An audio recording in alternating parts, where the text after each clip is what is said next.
Parivajagacchaya Shrudara Shata Shishimadi Jivinjaya Sri Bhaktivedanta Manor ki Jayo Vishnu Paramahamsa Parivajagacchaya Shrudara Shata Shishimadi Jivinjaya Bhaktivedanta Saraswati Goswami Mahaprabhupada ki Ananda Pativaishnava Vrinda ki Acharya Yedras Thakur ki Vishnupa Shri Sanatan Bhatta Raghunath Shri Diva Gopalabhata Dasaran Gunath ki Vimesika Shri Krishna Chaitanya Prabhu Nityananda Shri Advaita Gadadara Shri Sadi Gaur Bhaktivedanta ki Shri Radha Krishna Gopal Gopinath Shamakund Radhakund Shri Govardhan ki Jai Shri Vrindavan Dham ki Jai Navadvip Mayapur Dham ki Jai Mathura Dham ki Shri Radha Dham ki Shri Dham Shri Purushottam Shri Jagannath Puri Dham ki Shri Ganga Mai ki Shri Yamuna Mai ki Shri Saraswati Devi ki Shri Tulasi Devi ki Shri Bhakti Devi ki Nitai Gaur Prande. All glories to the assembled devotees. All glories to the assembled devotees. All glories to the assembled devotees. All glories to Shri Guru Shri Ranga. All glories to Shri Prabhupada.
Yashodanandana Brajajanaranjana Yamunatira Vanachari Yamunatira Vanachari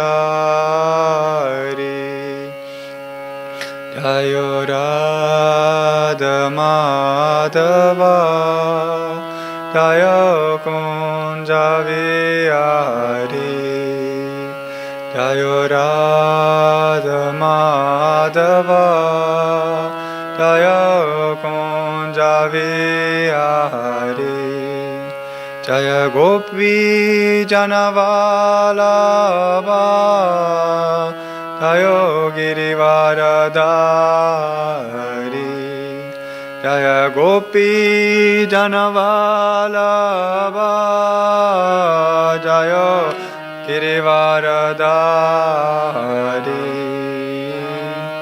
Yashodanandana Brajajanaranjana Yashodanandana Brajajanaranjana Yamunatira Vanachari Yamunatira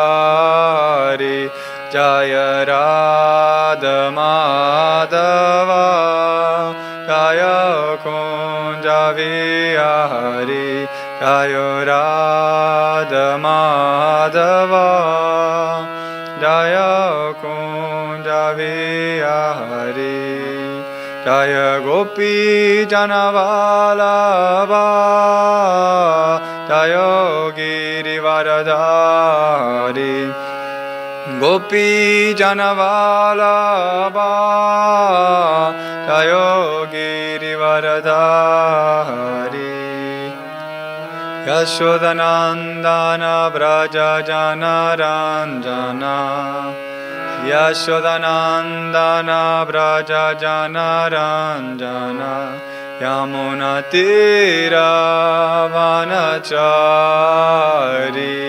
Yamunatira Vanachari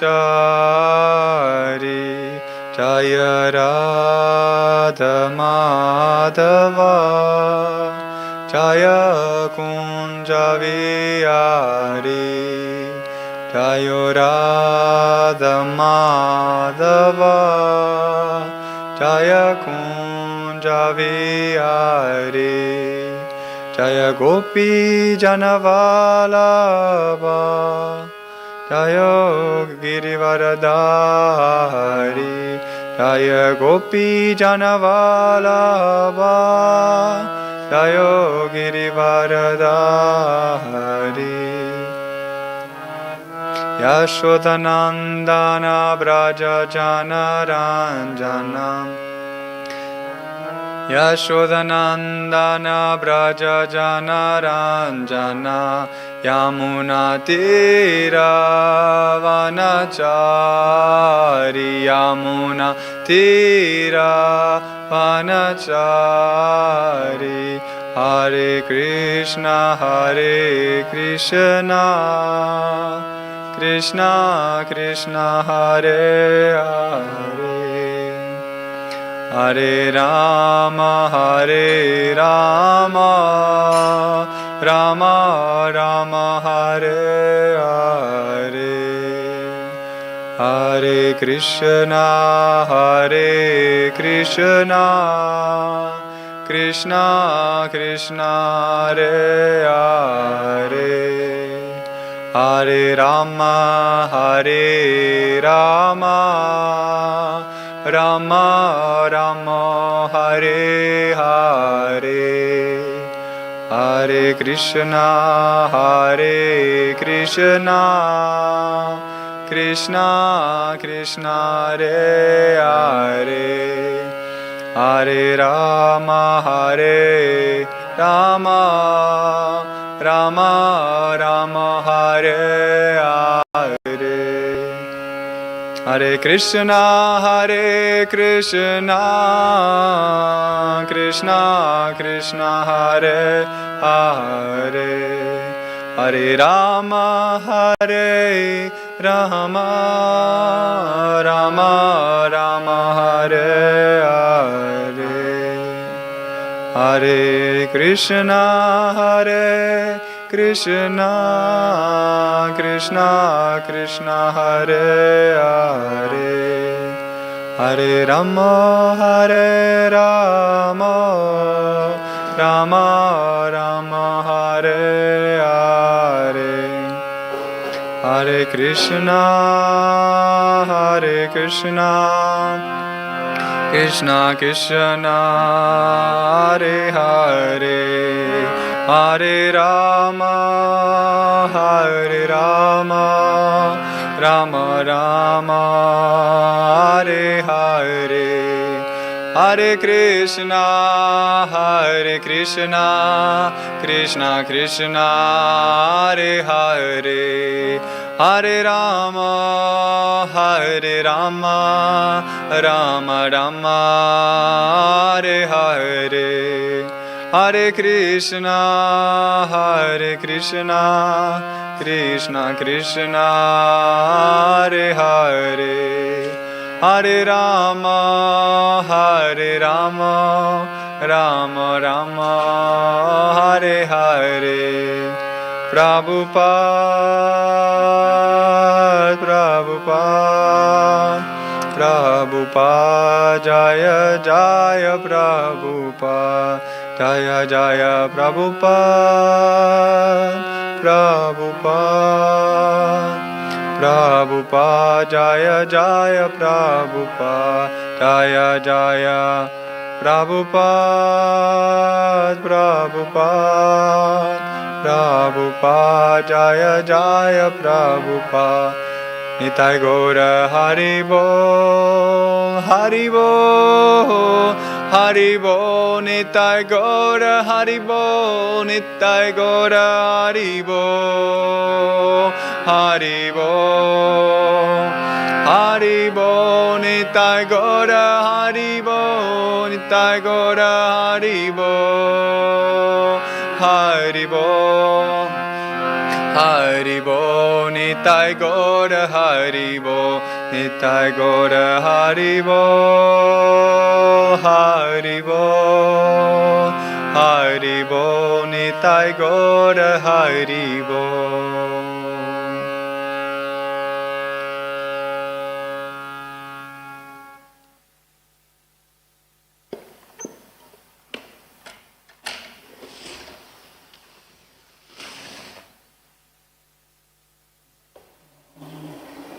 Thank you for all the devotees who are assisting here on the temple room or online.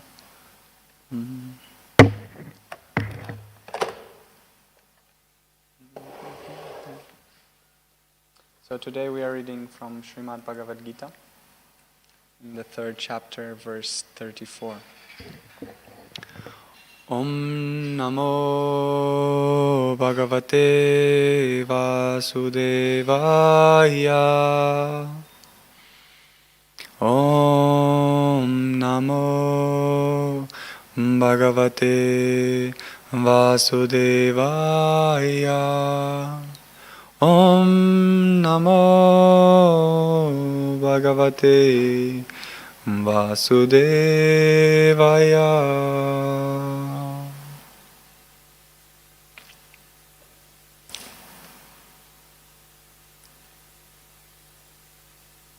So verse 34.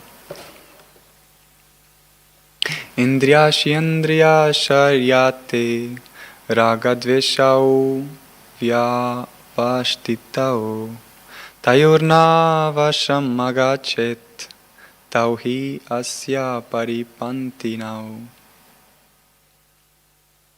Indriyaya shatrindaya shyarte ragadveshau vyavashtitau tayorna vasham agachet tauhi asya paripantinau. Indriyaya shandryasyarte ragadveshau vyavashtitau tayorna vacham agachet tauhi asya paripantinau. indriyasya of the senses, indriyasya arte, in the sense objects, raga, attachment, dvesao, also detachment, vyavashtitao, put under regulations, tayaho, of them, na, never, vasham, control, agachet, one should come, tau, those, he, certainly, asya, his, paripantinao, stumbling blocks. Translation and purport by His Divine Grace, A.C. Bhaktivedanta Swami Srila Prabhupada ki jai. There are principles to regulate attachment and aversion pertaining to the senses and their sense objects. One should not come under the control of such attachments and aversions because they are stumbling blocks on the path of self-realization. Purport. Those who are in Krishna consciousness are naturally reluctant to engage in material sense gratification, but those who are not in such consciousness should follow the rules and regulations of the revealed scriptures. Unrestricted sense enjoyment is the cause of material engagement. But one who follows the rules and regulations of the revealed scriptures does not become entangled by the sense objects. For example, sex enjoyment is a necessity for the conditioned soul, and sex enjoyment is allowed under the license of marriage ties. According to scriptural injunctions, one is forbidden to engage in sex relationship with a woman other than one's wife. All other women are to be considered as one's mother. But in spite of such injunctions, a man is still inclined to have sex relationship with other women. These propensities are to be curbed. Otherwise, there will be stumbling blocks on the path of self-realization. As long as the material body is there, the necessities of the material body are allowed, but under rules and regulations. And yet, we should not rely upon the control of such allowances. One has to follow those rules and regulations and attach to them. Because practice of sense gratification under regulations may also lead one to go astray, as much as there is always the chance of an accident even on the royal road. Although they may be very careful and maintained, no one can guarantee that there will be no danger even on the safest road. The sense enjoyment spirit has been current a very, very long time, owing to material association. Therefore, in spite of regulated sense enjoyment, there is every chance of falling down. Therefore, any attachment for regulated sense enjoyment must also be avoided by all means. But attachment to Krishna consciousness, or acting always in the loving service of Krishna, detaches one from all kinds of sensory activities. Therefore, no one should try to be detached from Krishna consciousness at any stage of life. The whole purpose of detachment from all kinds of sense enjoyment is ultimately to become situated on the platform of Krishna consciousness. We'll read again the verse. There are principles to regulate attachment and aversion pertaining to the senses and their objects. One should not come under the control of such attachment and aversion because they are stumbling blocks on the path of self-realization. So this is a nice verse to help us understand what is the path of Karma Yoga, is third chapter of Bhagavad Gita. And here in the purport, we see that this sense enjoyment is the cause of our material existence, and especially the necessity of the body to have sexual attraction. That is the deepest cause of our bondage to the material world. But the solution that is presented is that by following the rules and regulations of the scriptures, one becomes gradually free. So this is the theme of this purport and this verse, is how we gradually purify ourselves from material existence. Otherwise, all these actions become stumbling blocks, and this is a very interesting point, as the 10th offense of to the holy name is to maintain material attachments, even while understanding so many instructions on this matter. So if we, after encountering Krishna consciousness for a while and having understood the mood, the mentality, the do's and don'ts, we continue to remain attached to our little sources of engagement. Gradually we will block ourselves to the ability to hear the holy name. We will gradually increase our offenses, our barrier to the listening of the holy name, which will lead to offenses also to the Vaishnavas, which are very, very harmful for our spiritual life. So if we remain deeply attached to what we love and how we perceive spiritual life, how it should be, gradually Krishna will break it down, and even our path in Krishna consciousness may fall down. Because even in the royal roads, this is a very beautiful analogy Prabhupada is giving, even in the most safest roads, there's all chance that one may fall down. Even in the path which is all range, there's so much simplicity in Krishna consciousness, still there's so much chance for it to fall down. So we must always be very attentive. And as we go on with the path, that attentiveness becomes more and more relaxed.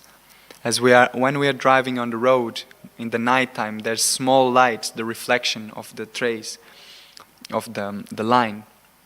And so we have to focus very hard to keep ourselves within the rules and regulations, within the boundaries of what we can drive on. But as we mature, as the sun of knowledge rises, it becomes gradually easier to follow the path according to rules and regulations. And so this third chapter is presenting karma yoga, and at the end Arjuna questions, so why do we act in a way which is sinful, which we acknowledge to be incorrect? And Arjuna says is lust. Lust is the deepest cause of bondage. Lust is the reason why we do what we know we should not do. So in sequence to this third chapter, Krishna presents knowledge of transcendental knowledge, the fourth chapter. And at the end of the chapter, he explains that once we obtain knowledge from a self-realized soul, we don't fall again into illusion. And we see all beings as part of the Supreme. Even if we are the most sinful of all sinners, when we have transcendental knowledge, we become able to cross the ocean of misery. And by the fire of knowledge, all our reactions become destroyed. So knowledge becomes the key by which one can cross the material ocean of suffering. And for that we need to approach a spiritual master. Tad vidi pradipatena pariprashnena sevaya upadekshanti te jnanas jnaninas tattva darshinaha. Approach he who has seen the truth, who has realized the truth, inquire from him, serve him submissively, and he shall impart the knowledge unto you. I would like to read a story on this connection. A story of Haridas Thakur. Can you? So I would like to read the story of Haridas Thakur. Because he is one of the greatest examples on how we can, by attachment to the holy name and by attachment to Sri Krishna, we can overcome even the biggest temptations of Maya, of material pleasure. After leaving his home, Haridas Thakur stayed in the forest, and he constructed the cottage where he planted a small tulsi, and every day he would chant 300,000 names of God per day. And to maintain his body, he would beg for some food, and in this way he maintained his spiritual purity, and he was very much adored and worshipped by all those around him. Even if you know this pastime, try to hear it as new, as fresh as possible. Let go of the boundaries of the mind and hear it for the first time, so that we can really, really rejoice the message within. However, in this in this countryside, the ruler of the district, Ramachandra Khan, he was not happy. He was very envious of the devotees of Krishna, and he could not tolerate how much Haridas Thakur was worshipped and adored by all the neighborhoods. So finally he decided to make a plan. He was not happy with the situation and he needed to change it. So he called for the local prostitutes and he gathered them together and said, there's a devotee named Haridas Thakur there in the forest. He has a little cottage with a tulsi plant. All of you should arrange a way by which you can make him break his vows. So all of the prostitutes come together, and there was one specially attractive young girl, and she promised, I shall attract the mind of Haridas Thakur within 3 days. Very good, said Ramachandra Khan. I shall send my constable with you, so he can see Haridas Thakur break his vow, and he will tell to everyone. He will arrest him immediately. So the prostitute requested, first let me have union with him once. The second time I shall take the constable with me. So that night the prostitute, after dressing herself very attractively, very nicely and elegantly, she approached the cottage of Haridas Thakur. When she arrived, she bowed down to the tulsi plant and she paid her homages to Haridas Thakur. Then, as she's sitting down near the doorstep, she exposed a part of her body so as to make him attracted. And then she spoke with very sweet words.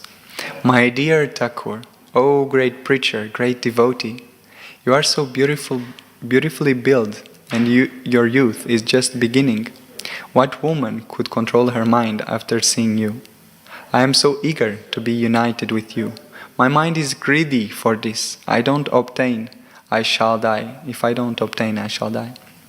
So Haridas Thakur replied, yes, I shall accept you without fail. But you have to wait for I to finish my prescribed number of rounds. Until I do, please sit here and listening to the chanting of the holy name. As soon as I'm finished, I shall fulfill all of your desires. Hearing this, the prostitute, she seated on the doorstep, and she heard the chanting of Haridas all night.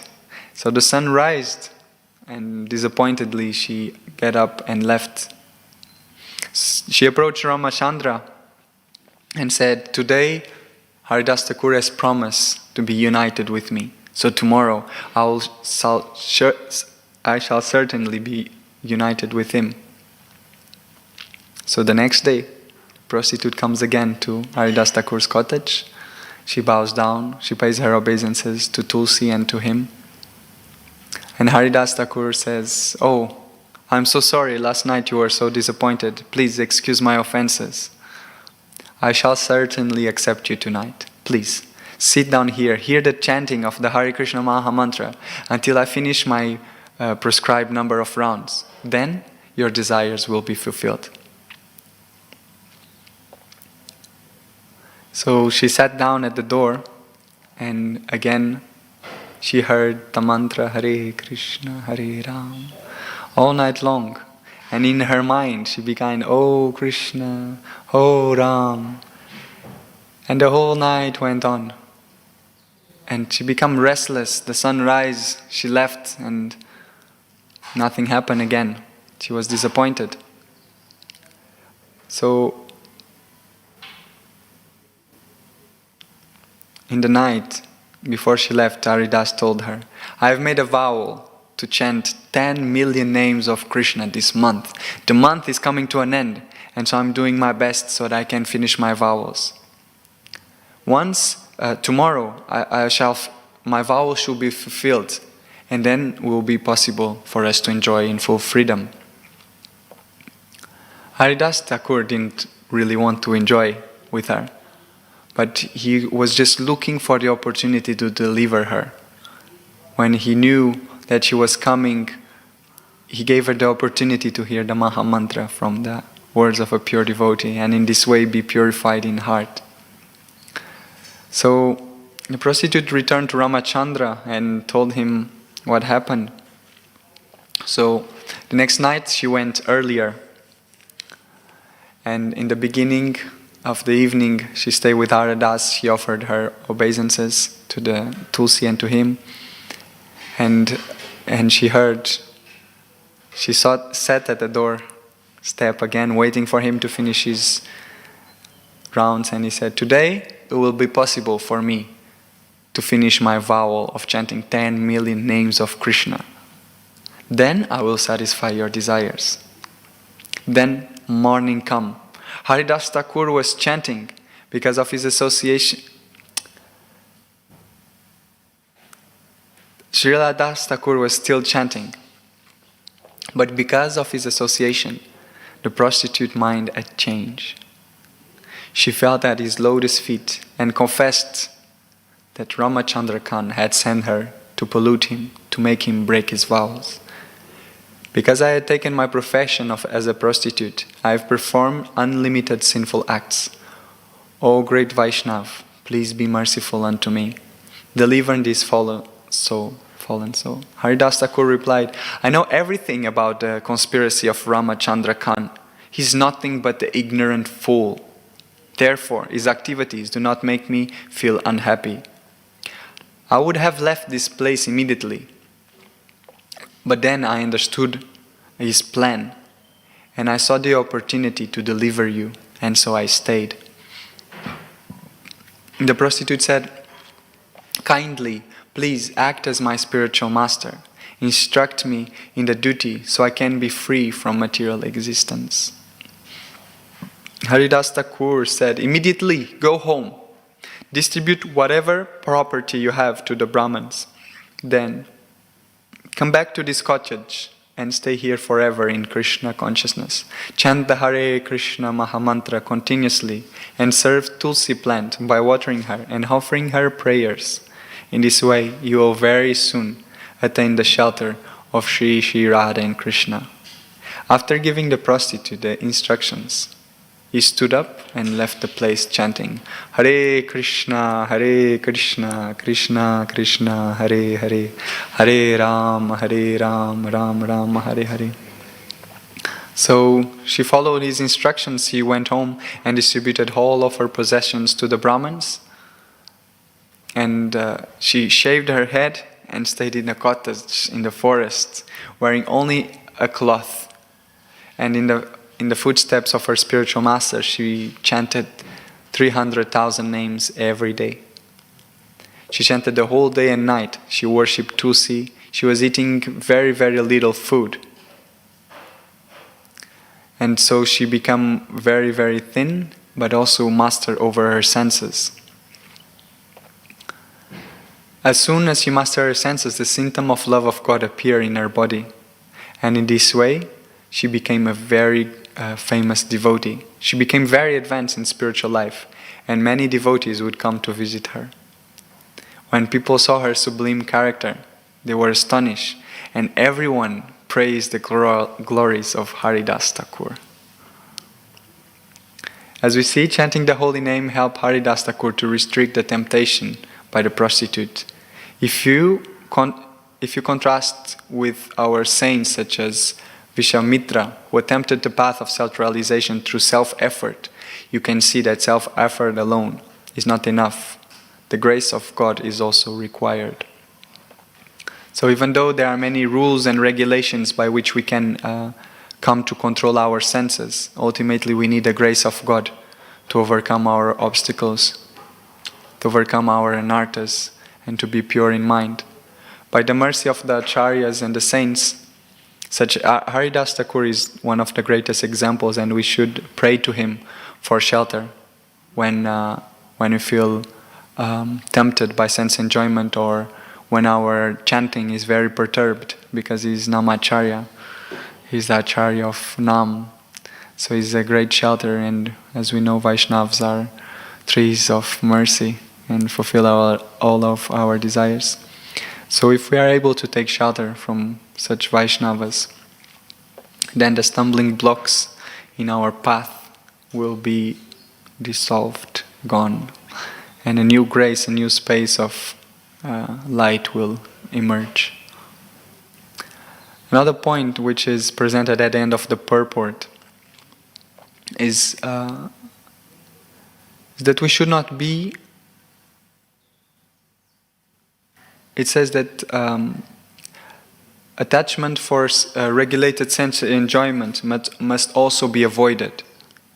So we know that a Shastra and Dharma allows for sense enjoyment to happen because it's a human need. It is mentioning here so it's allowed that there's sex in marriage. It's permitted. But even these rules and regulations which are there to restrict sense enjoyment, we must not be attached to them. We must not find an excuse in the rules and regulations to become attached to that same sense enjoyment. In Krishna consciousness, we must understand love of God as the ultimate goal. So this gradual process of purification is only to bring us to pure love of God. So even though we all have material attachments, that's the reason why we're first here. Otherwise, there was no reason for false ego to exist and to identify us with a material body. So because we all have all these tendencies, the rules and regulations are prescribed in order for us to evolve and have the opportunity to elevate ourselves to higher stages of consciousness. But we must not be attached, because otherwise our process will stagnate and we will not be able to overcome that. So those rules are there as a stepping stone. They are not the ultimate goal, but they are very much required. And even though when we are capable of living beyond rules and regulations, we maintain them so as to establish principles in society, so as to establish harmony within Vedic culture. But there's this example of the cup. When we have a cup with water, when we have an empty cup, there's plenty of air within that cup. But if we fill it with water, all the air goes out. This is one of the ways by which we live the material desires, by pouring the nectar within. As we practice spiritual life, we'll experience the ecstasy, the bliss, when we are singing Harinam, Sankirtan, going on the streets, distributing books. There's a certain mellow in the air that just pierces through our hearts, fills our aura and carries our body. And as the nectar is coming in, as the bliss is being experienced, is filling up the heart. And the heart is throwing away all the necessities. Or we have the other way. We have a cup with water and we want to put the milk in, but there's already water. So we need to take away the water so there's space for the milk. And this is the other way in which we can do, is by detaching ourselves from material sense enjoyment, then we'll create a space and give Krishna the opportunity to fill our heart with prem, with love, with Krishna consciousness. So these two ways in which things can happen, but the principle is that there's material enjoyment and there's material attachment, spiritual attachment. For this to go down, this needs to go up. And this can only go up if this one goes down. So it's a balance which is going there. So as we become, but ultimate detachment means to become attached to Krishna, to become attached to the transcendental, to that which is eternal and ever existing, everlasting. So and a very good question is how do we cultivate satsanga? How do we associate with the eternal things? Because this is the key. As long as we exist in the material world, we know only what is material. We have never experienced anything else. Everything we know is temporary. We have never experienced anything material, so there's nothing to which we can compare all our perceptions. And we are trying to reach it. So we need to associate with that which is eternal. There's scriptures. The transcendental sound of Shastra. It's beyond time and space. There's mantra, sound itself. So by chanting mantra, we are connecting with a vibration beyond the temporary. It has been always existing. It's underlying, permeating the creation. It's underlying the surface. That's what I mean. And in this way, we become more and more connected to what is beyond this world. And as our heart becomes more and more cognizant, knows that better, it becomes easier to know the path. When Buddhist monks and also devotees, sometimes we walk on the grass. But I remember in the monastery they had this walking backward and forward meditation. And the grass is very green. But as they go backward and forward, the mud starts to appear, the grass starts going down, and the path becomes very clear. There was somebody walking there. So as we are connecting ourselves with the transcendental, as we are accessing the lotus feet of Krishna in our consciousness, at the beginning it's very difficult. We have never been there, so the path is not seen, the grass is still very green, very fresh. But as we go in our everyday, we pick our japa and we are chanting Hare Krishna, Hare Krishna, Hare Ram.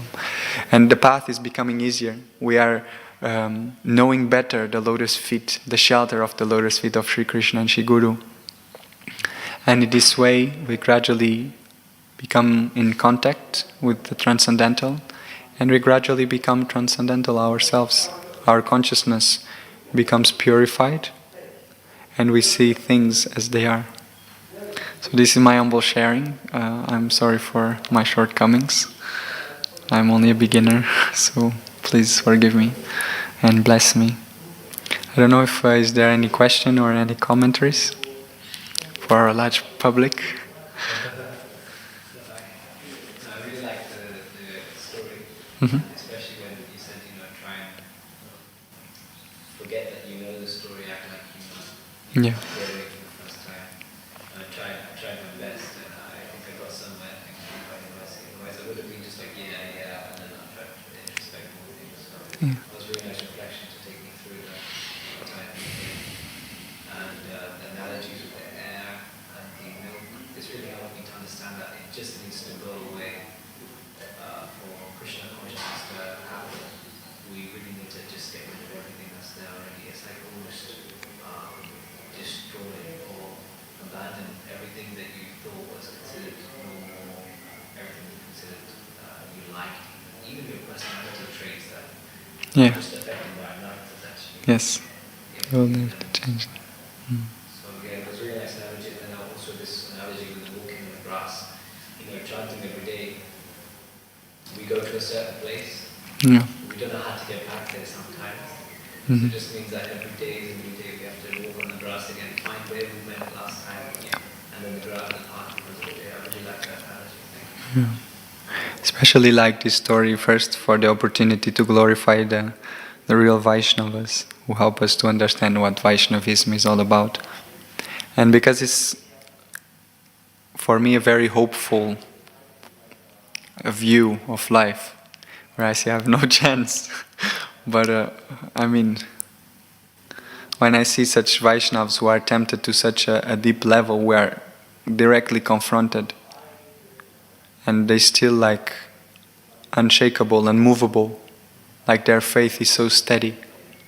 There becomes something, some aspiration there. So it inspires us to aspire, and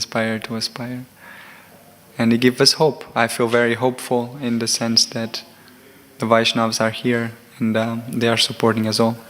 So I wanted to give opportunity for us to glorify Haridas Thakur for all these amazing deeds. And I think we'll finish here. Haridas Thakur ki, Srila Prabhupada ki, Srimad Bhagavad Gita ki, Jai Gaura Premanande.